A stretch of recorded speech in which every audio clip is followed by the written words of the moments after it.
Constituição e essas outras leis que regulamentam tanto os arquivos quanto o acesso à informação, eles tratam não só dessas orientações, mas também sobre a responsabilização dos agentes. O que a gente pode se aprofundar nesse tema de responsabilização dos agentes em relação à gestão documental? Olha, Flávio, esse é um aspecto muito importante, né? Porque, veja, nós vimos já pela manhã que a gestão documental é uma ação estratégica de governo, que a gestão documental é uma atividade de natureza técnica, e agora a gente também deve observar o seguinte, que a gestão documental é um dever do poder público. E se é um dever constitucional e legal, aqueles que não cumprem esse dever estão sujeitos a sanções, não é? A responsabilização.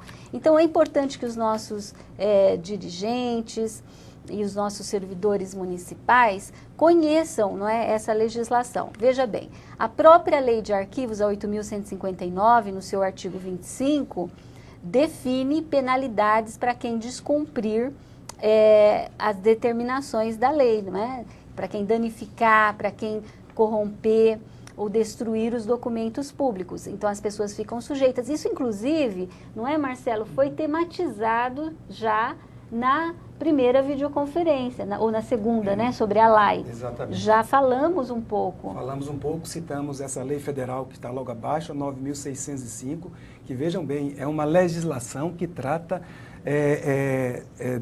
de leis ambientais, porque o patrimônio documental, ele é considerado um patrimônio cultural e ele está, digamos, submetido a essa legislação ambiental.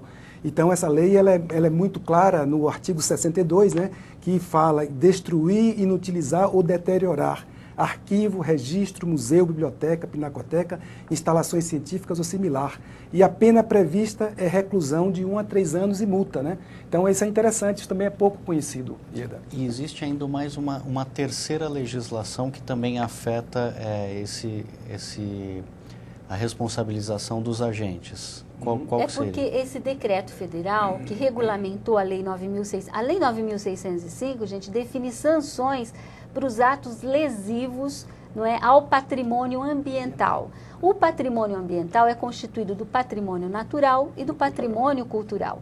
E toda ação lesiva a esse patrimônio cultural também está sujeita a penalidades, a sanções. E este decreto 3.179 regulamenta a Lei 9.605 e define também multa. Além da reclusão, multa para aqueles que destruírem ou danificarem esses documentos que constituem, né, o patrimônio cultural de uma nação, de um estado ou de um município. Ok, professor Ieda. Então, até agora a gente viu aqui algumas informações para deixar claro que tudo que é produzido na administração pública acaba virando esses documentos. Mas a gente vai falar um pouquinho mais especificamente sobre documentos de arquivo. Então, eu gostaria que você falasse esses conceitos documentais sobre o que são documentos de arquivo, professor Ieda. Nós não vamos nos estender demais aqui, Flávio, mas alguns conceitos são necessários. Quer dizer, é um conceito que está na literatura arquivística, né, na área especializada, que é a arquivologia, e também são conceitos que foram incorporados na nossa legislação.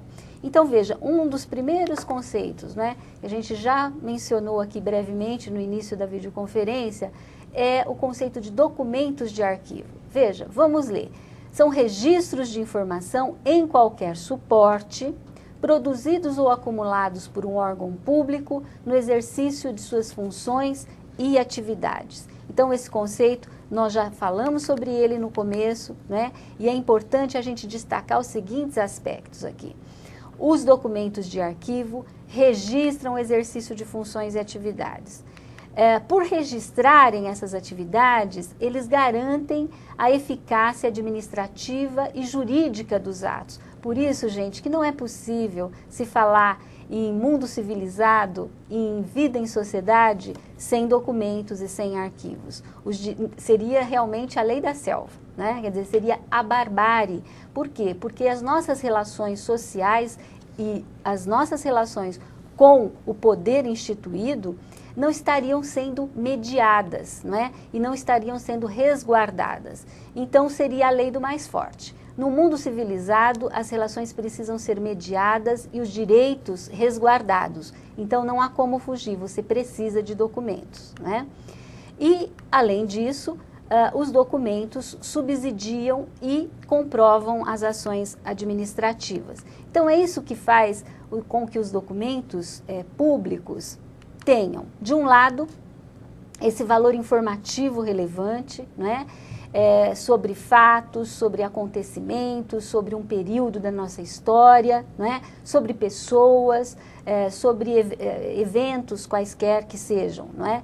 E de outro lado, eles têm esse valor de prova, porque eles registram e testemunham o exercício de determinadas atividades. E, em função disso, eles também preservam a memória institucional.